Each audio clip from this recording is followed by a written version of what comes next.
Thank you, Mr. Gale. If we can catch the wind, the economy of the east of England can take off. When the first gas was brought ashore over 40 years ago, it was the east of England that fuelled the North Sea boom. Today, we are at the forefront of what could be a second energy-led economic boom, this time in the drive for more renewables. Our region saw the first major offshore wind farm installations. In fact, the largest offshore wind farm in Europe was at Scroby Sands, which is still a prominent and active landmark just off the coast of my constituency, Great Yarmouth. And in fact, that in itself has given a further economic boost to tourism. The information centre for the wind farm is hugely popular, with around 30,000 visitors a year going through it, and therefore bringing even more economic benefits to Great Yarmouth. The new Greater Gabbard wind farm off the Suffolk coast, due to go online with around 140 turbines, I think, will dwarf these first-generation wind farms completely. With the UK's ambitious target to increase offshore wind power from 1 to 33 gigawatts over the next decade, the eastern seaboard will have a major role to play.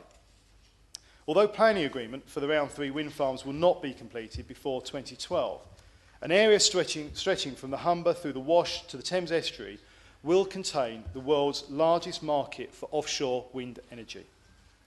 As this market develops, the Carbon Trust estimates that around 70,000 jobs could be created or supported in the United Kingdom. And areas like Great Yarmouth desperately need those jobs. Great Yarmouth and Lowestoft, in fact, with Great Yarmouth having within it some of the most deprived wards with the highest unemployment figures in the country. There is enormous potential for not only dominating the domestic market, but also for exporting expertise, technology and energy across the world. And exporting that expertise and technology is something that Great Yarmouth and Lowestoft and the surrounding area of East Anglia has done well with the North Sea oil and gas, exporting its understanding, its knowledge and its expertise over the last 40 years. It is vital that we seize this opportunity, especially when we have been in our area excluded from the government's recent £60 million announcement of funding aimed at the industry, because we're not part of the assisted areas scheme. We understand that, but we're also determined about making sure that we can highlight the offer that our area has. For example, we have the benefit in the outer harbour of Great Yarmouth of already having environmental studies in place, so potentially saving around £50 million, as some estimates have said, in getting environmental studies approved. Great Yarmouth and Lowestoft do have, as I've said, high pockets of deprivation and unemployment. And energy has the ability to boost and regenerate those local economies and give impetus to the economies right across Norfolk and Suffolk. In some of the areas of Great Yarmouth, we do alone have wards with unemployment reaching occasionally 16 and even 18% out of the tourist season. So it is important for our areas that we develop and regenerate our economy to be able to be all year round better employment levels and better economic growth. Energy can help supply that opportunity. So we do appreciate that we will have to work even harder with the situation we're in to compete against the North East and Scotland. And partnership working is the key to bring success to the region. Already, a consortium of businesses, the public sector, politicians, our universities and colleges have come together with a common aim. And they've come together and focused themselves through an organisation known as the East of England Energy Group, which is fulfilling a fabulous role in bringing together all of these sectors and developing and outlining innovative ways of attracting investment from companies coming to the area. Would the honourable gentleman give way? Of course, happy to. Thank you, Mr. Gale. I commend the honourable gentleman for securing this debate. Would he not agree that the East Anglia does have great potential for creating new jobs in the energy sector, but to realise that potential, it's vital to invest in skills and training to attract new businesses to the area? I thank my honourable friend for that intervention, and absolutely, I do agree with that, and if you'll bear with me, I will come to that in a few moments. Their strategy is to use the East of England Energy Group's strategy is to use the enthusiasm that there is in our region for wind energy to also encourage other energy opportunities and other energy-saving activities, including the decommissioning of the North Sea platforms and using in the empty gas wells for carbon capture and storage. Decommissioning alone could be a huge industry for the East of England, where we can become an area of leading expertise, and we are perfectly well placed in terms of proximity to do that, as well as our expertise and history. The market would be boosted, however, and aided as with the longer-term North Sea oil and gas production, if we can look to move forward with tax relief on the security fund payments for the industry and to look again at the currently high levels of financial security required for those platforms. At the moment, this and other issues are restricting the amount of investment and production in this area, and it is arguably, therefore, seeing the Treasury lose out financially as well. Along with the councils in Great Yarmouth and Lowestoft, First East has a marketing campaign directly and specifically aimed at companies involved in the first 2 rounds of the wind turbines. And this is already generating visits to the East Coast ports right along that coastline. The companies that are coming in are already seeing how superbly well equipped the area is for servicing the industry, as well as something we cannot be beaten on, and that is the proximity we have. We also have opportunities that make ourselves more available through the new deep water port facilities in Great Yarmouth at the Outer Harbour, which is able to handle the largest of the offshore wind vessels. And the existing multi-energy supply chain is particularly attractive to companies coming into our area. And it's boosted as well by the government's announcement of the A11 upgrade, something that our area desperately needed, and without it, the areas and the region's economic expansion would have been hampered. But it has served to show the industry that if they want to come and invest in Norfolk and Suffolk, so are we as an area. And our government has put its cards on the table by investing in the A11, a fantastic announcement that could boost economy across a whole range of industry. But securing investment and developing infrastructure alone will not be enough. There has to be a similar expansion in the skill base. Our colleges and world-class universities are providing skills for a new generation of apprentices and engineering graduates. Will the honourable member give way? Of course. I thank the honourable member for giving way. Does he welcome the bid for a university technical college in Norfolk, a bid prepared by Norwich City College and the UEA, which would help to develop the energy skills and advanced manufacturing and engineering in this sector? And does he agree that, for the reasons he's already given, that Norfolk is an obvious location for such an institution? I thank my honourable friend for that intervention, and I fully support everything he just said. It's absolutely true that we are perfectly well placed. We have a problem at the moment where there is going to be a skills gap, as we do not have enough people coming through schools into university with the right graduate skills to service the energy and the engineering and high-tech industries around our region alone, let alone the rest of the country. The work that is going on now is actually perfectly placed to encourage more students to go into those fields, and the industry working with the colleges to develop the courses to make sure that skill base is being properly built up. Happy to give way. Thank you for giving way, and I congratulate you on securing this debate. Would he agree with me that we have such a wide range of energy platforms, whether it's offshore, nuclear, biogas and similar, that actually the skills could well be transferable, and we don't need to be single-minded solely about skills just in offshore or other onshore renewable energies, but that East Anglia being the epicentre, in my view, and as I said in my maiden speech, the green coast, that absolutely the case that's already been made is absolutely compelling for a technical college covering both Norfolk and Suffolk, ideally with the help of the new LEP. Lewis. I thank my honourable friend for that intervention as well. And again, I entirely endorse everything she just said. It is true that with the new local enterprise partnership, which is hopefully going to be the New Anglia partnership, that's a very strong bid that's been put in, and we're hoping to get approval any day now, that has shown Norfolk and Suffolk councils again and businesses coming together to do something for the best interest of our entire region, and is fully endorsed by the energy industry and those who represent it, and can also be a hugely important vehicle for moving this industry forward. And my honourable friend is also absolutely correct in highlighting, as I touched on briefly earlier, this opportunity that we offer in our region, that we have got this multi-energy use already, something that hardly anywhere else in the world, I think almost, can match us for. Just this morning I met with representatives of a company called Perenco, which is one of the largest independent oil and gas companies, I think, in the world, and certainly in our region and in our country, who are already looking after and own platforms on the North Sea. And they have highlighted and shown exactly the kind of skill base we have got, and a company based in Great Yarmouth, who have taken platforms that were due to be decommissioned. And one of the reasons decommissioning is taking so much longer than was originally outlined, and I've seen articles where decommissioning was being talked about being imminent over 10 years ago, and we're now talking about it being imminent even now. Well, companies like Perenco are playing their part in just keeping that time lag waiting for a very good reason, in that their expertise, their knowledge and their ability to go into those platforms and get more production out of them cost effectively to increase that capacity for our country is becoming a vital part of our energy security and energy supply chain. And they can do more. And as I touched on earlier, companies like Perenco are slightly hampered at the moment in some of the work they're doing and some of the platforms they could develop and invest in by some of the restraints around the way that decommissioning is structured and the regulations around the security for that.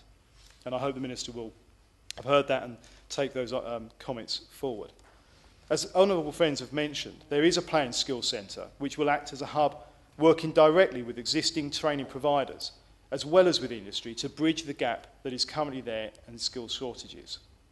Some energy companies, in fact, are already sending staff to meet pupils in schools and in the colleges, and they should be commended for that. And I hope at some stage we will be able to find a way of actually encouraging and motivating more of that from government as well to make it more worthwhile for those companies. At the moment, they're doing it through their own good sense and understanding that they need to do that now in order to secure that skill base in the future. No matter how much we ask our teachers and careers advisors and educationists across the educational spectrum to talk to students about the opportunities and the right courses to study, it is always very different when a member of the industry who's been there, seen it, done it, lived it, experienced it and benefited from it can go into those schools and motivate those children in a different way, in a more positive way with real experience that children will understand. And what is actually, I think, quite exciting is some of these companies, certainly in Great Yarmouth, are already going into secondary schools at quite a young age to, even before GCSE level, talk to students about what they could aspire to, what they can achieve if they do the right courses early on, because they are planning for that 10 and 15 years down the line even now, and I think they should be commended for that. We also have participation in the Forces for Energy initiative, which will help attract highly skilled engineers, much needed highly skilled engineers, leaving the forces to join the industry.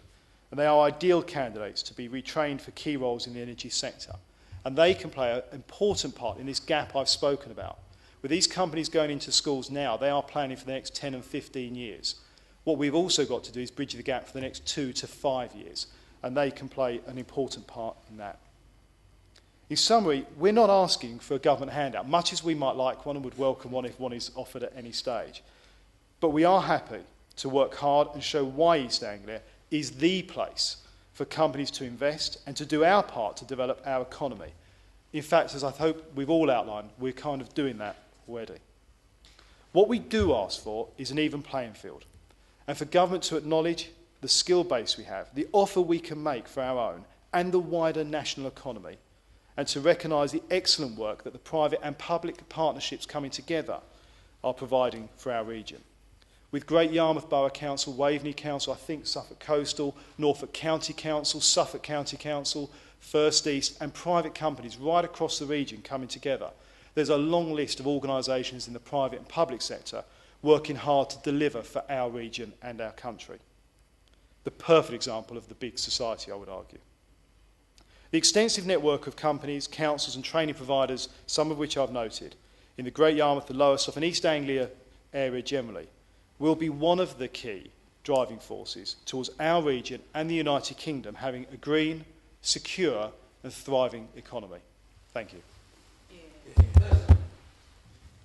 Mr Gale, it's a great pleasure and privilege to serve under your chairmanship this afternoon. And can I begin by congratulating my honourable friend on securing this debate and for the way in which he has introduced it, for the vision, for the realism, the determination which I think has come through in every aspect of his speech. He has already shown himself to be a very strong champion for his area, for his whole community. And his speech today, I think, adds to his track record in that respect. And I'm delighted to have had the contributions from my honourable friends from Waveney, from Norfolk South and from Suffolk Coastal, and the extent to which those contributions focus so directly on the skills issues and what more should be being done, what can be being done in order to ensure that the young people and the people in general in East Anglia can take advantage of the huge array of energy opportunities which I think are there for them coming forward in the future. I think that I want to start by looking a little bit at the national background against which the opportunities, I think, in East Anglia need to be seen. And I particularly want to pick up on the energy security aspect, which my honourable friend referred to in his speech as well. That we have, in the course of the last week, Mr. Gale, had 2 of the 3 days of highest gas demand in our history. That all 3 of them have been this year. And we should be in no doubt whatsoever of the contribution of the interconnectors coming into East Anglia in terms of the critical contribution they are making to our gas security and our energy security.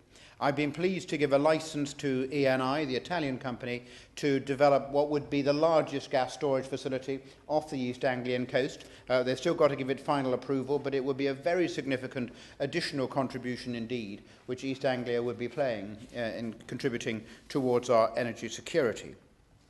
Now, the government has a very key role in making sure that we can make the transition to a low-carbon economy. But it's not just government. The business world also has a critical contribution to make. And we in government believe that it's our job to try and facilitate that transition and that investment. And so there are a range of issues which we are undertaking in government which we believe will take that forward. First of all, electricity market reform, which we believe will totally transform the attractiveness of investing in the low-carbon energy sector in this country. The biggest reform of the electricity market for 30 years, but we believe absolutely critical if we are to secure the amount of investment, £200 billion over the next 10 to 15 years, which is essential. That's going to include, for example, issues such as setting the carbon price and moving on from the climate change levy, which has been announced in the June budget, in order to give people long-term security about the market in which they will be investing. We've given a real meaning to the concept of a green investment bank, £1 billion already committed to that, with a commitment of additional funds to come through from asset sales in due course. And in looking at exactly how that should be structured, we can look at other examples, for example, the investment bank in the Netherlands, which has a market capitalisation of €2 billion, but has brought in a capitalisation leveraged in from private investors of €100 billion. So this can play a critical role in terms of encouraging investment in the low-carbon technologies. We're taking forward the reform of the planning system for major infrastructure projects. We had a debate in the House just last week on the national policy statements, and we hope that they will be through the parliamentary process in the spring of next year.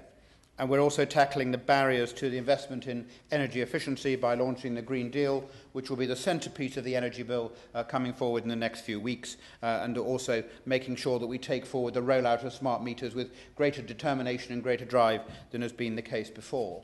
So I think, Mr. Gale, we can say that we are putting in place the right framework which is going to encourage people to invest in the low-carbon economy and in our energy security. But I want to focus particularly on the unique contributions and the benefits which we believe East Anglia can play in that respect. And in almost every aspect of that energy equation, it's got a role to play in nuclear and the role of new nuclear, potentially as part of the process for carbon capture and storage, as a major centre in terms of the rollout of renewables, and clearly a key centre in terms of gas security as well. Now, my honourable friend started off by talking about the renewables aspect of this debate. That this is both onshore and offshore in terms of wind, and I think we should recognise the contribution which East Anglia is playing in relation to onshore wind, providing 15% of England's onshore wind capacity. And that growth is expected to continue over the coming years. There are 10 projects in planning, there are 10 projects which are through planning and awaiting construction, 18 projects which are already operating, and we're aware of a further 8 projects at the pre-planning stage. And so that the contribution which East Anglia can make in this area is something which we should certainly recognise. But we want a different relationship between the communities which host the wind farms and the wind farms themselves. And that's why in the Localism Bill, to be published very shortly, we'll be talking about how local communities can derive a much greater direct benefit from the facilities which they host, both financially in terms of keeping the business rates locally for a number of years, but also through community ownership. And there are examples around the country, such as the Westmill Community Wind Farm in Oxfordshire, which is 100% community owned, and the people living near them can truly see the benefits which they get from those facilities. We also recognise the massive potential offshore. And in looking at the way in which we can meet the very challenging renewable targets which this country faces, there's no doubt whatsoever that the offshore wind technologies are going to be critical to that, in that respect.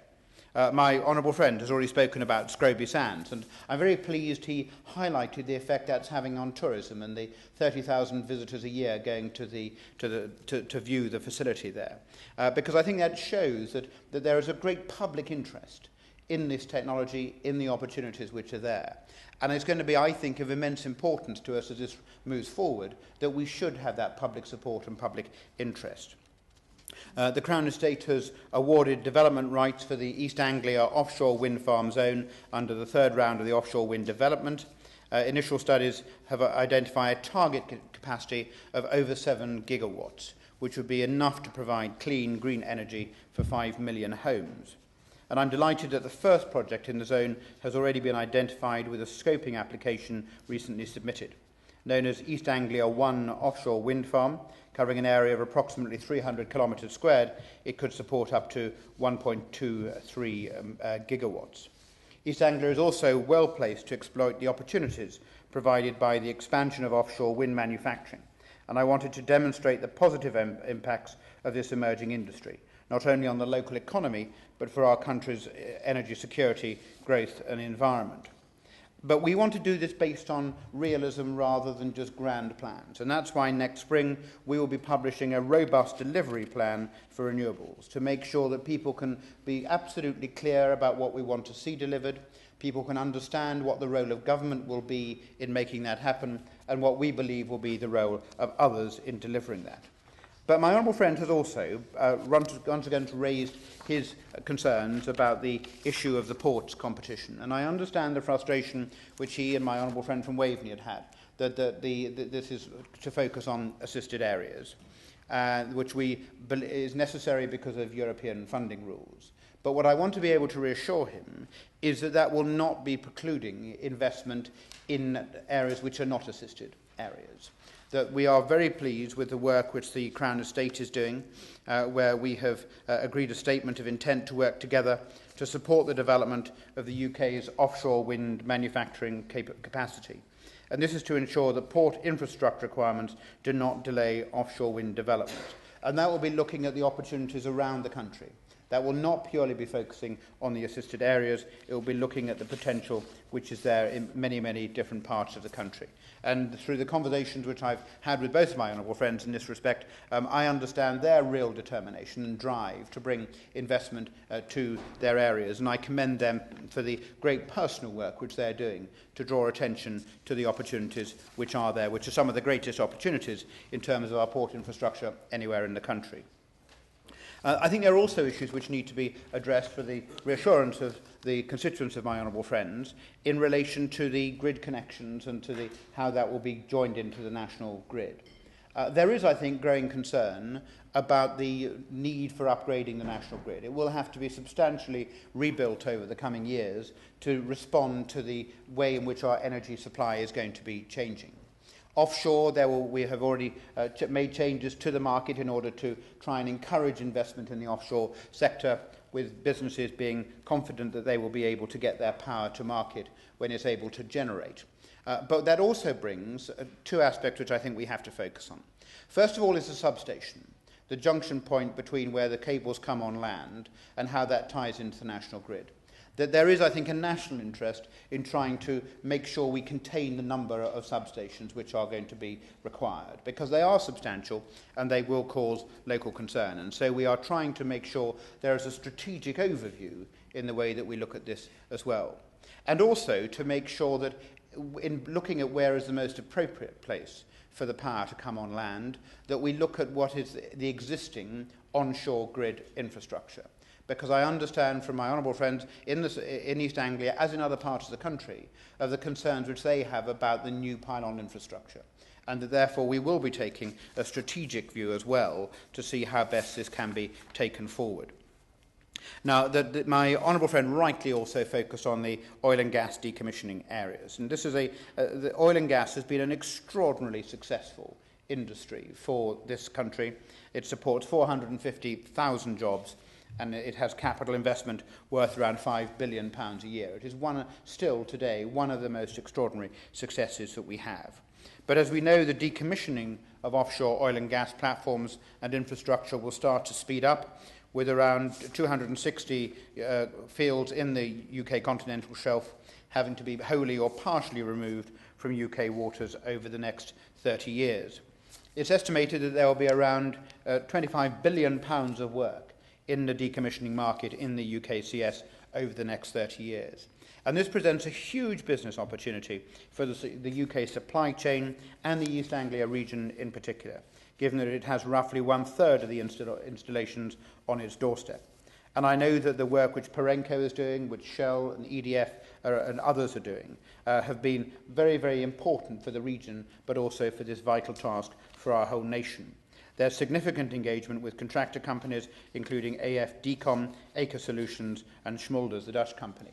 And that we want to encourage more companies around the world to look at the opportunities here. But equally, we see fantastic opportunities for the companies which are already based here to use that expertise to go and find international opportunities as well. And as government, we will be working with them to try and help secure those opportunities. My honourable friend talks about the tax issues.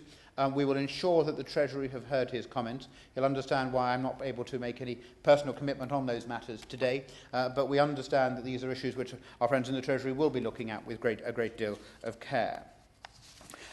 We've also heard in the course of this debate, Mr Gale, about the opportunities for new nuclear. We're taking that work forward, I think, with great energy.